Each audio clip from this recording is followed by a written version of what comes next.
asking this question to all of you. How many of you like to wait? Nobody? Anybody?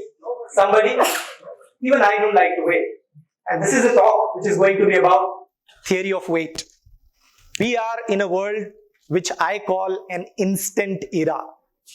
In the last few decades, we moved from instant noodles. Nobody likes to cook, right? Instant noodles. Instant messaging. Instant dating. Instant fitness. And this instant just keeps pushing us all together, pushing us forward. What more can become instant? You know, in 10 minutes, you order on your app and you'll get instant noodles which you can consume instantly. Right? So the instant just keeps pushing us every day. And we are becoming a part of this hurry or a FOMO which is going onwards. But why is it that we hate to wait? And why is it that our brands which are being built around us, they are moving from the old-fashioned brands to new instant brands? Think about the brands or ideas which are taking space in your mind. How much of them and how many of them are instant? And if you just have a look at this list, you know, we started maybe a few years back, 3 days delivery. Now we came to same day delivery, 6 hours delivery, 10 minutes delivery. The instant is just pushing the envelope one by one. And the ideas which are pushing this instant are gaining more and more traction all across. Why? Why is it that we are in such a massive hurry? Why is it that we want everything instant? And how is it helping or not helping us? Is the answer that I'm going to give you in the next few minutes. Why do we hate to wait? Why is it that in our mind, when I ask you to wait for a couple of hours to listen to Amit Kumar, you say, okay, we'll think about it. And 5 minutes later, all of you are gone. The first and foremost reason why we hate to wait is what I call the evolution. You have a lion in front of you. There is no point waiting, just run. And most of the decisions every day that we were encountering for millions and millions of years were instant decisions. For millions of years, the only long-term decision that mankind made, maybe actively, maybe passively, is giving birth to a child. Clearly, one of the big reasons why we hate to wait is in the way we have evolved. Now, what is actually that wait? From a psychological standpoint, wait involves two very difficult states of mind to manage. One is uncertainty. We don't know till when it is going to continue. We don't know when is this going to end. Will it even end? Let's take the example of COVID-19 pandemic. And we've all gone through that uncertainty in the last few years. Some of you might have had to educate yourself or take your classes from home. Very interesting example of how that wait panned out. It was uncertain and we lacked control over it. And that's what makes waiting very, very difficult. All of you would remember this doha from Kabir. Kaal kare so aaj kare so ab. Pal mein parlay hoegi, phir karega kab. When will COVID come in? You don't know. When will another pandemic like COVID come in? You don't know. And hence, whatever you need to do it today, my friend.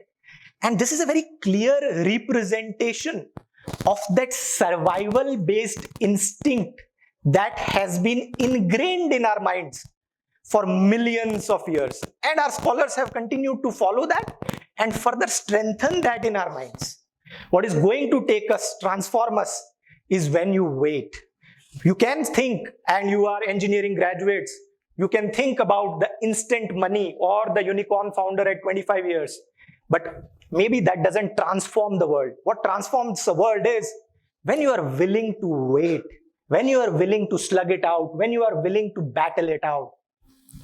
Let's look at last few decades and who have been the transformers of our world. People who changed the world forever the way we see it. And let's look at some of the examples. Mahatma Gandhi started a battle against an empire in which sun never set. Nelson Mandela fought against apartheid, fought against discrimination in his country. He was in prison for 27 long years. J.K. Rowling a lot of us would have grown reading the books of Harry Potter. She started writing first Harry Potter book, The Philosopher's Stone, in 1990. For 5 years, she wrote on small pieces of paper here and there in her house. For 2 years, she went to 12 publications, got rejected. And then on 26th July 1997, after waiting for 7 long years, her first book was published. Now let me bring this example closer to home, closer to more reality, closer to us, things that we know.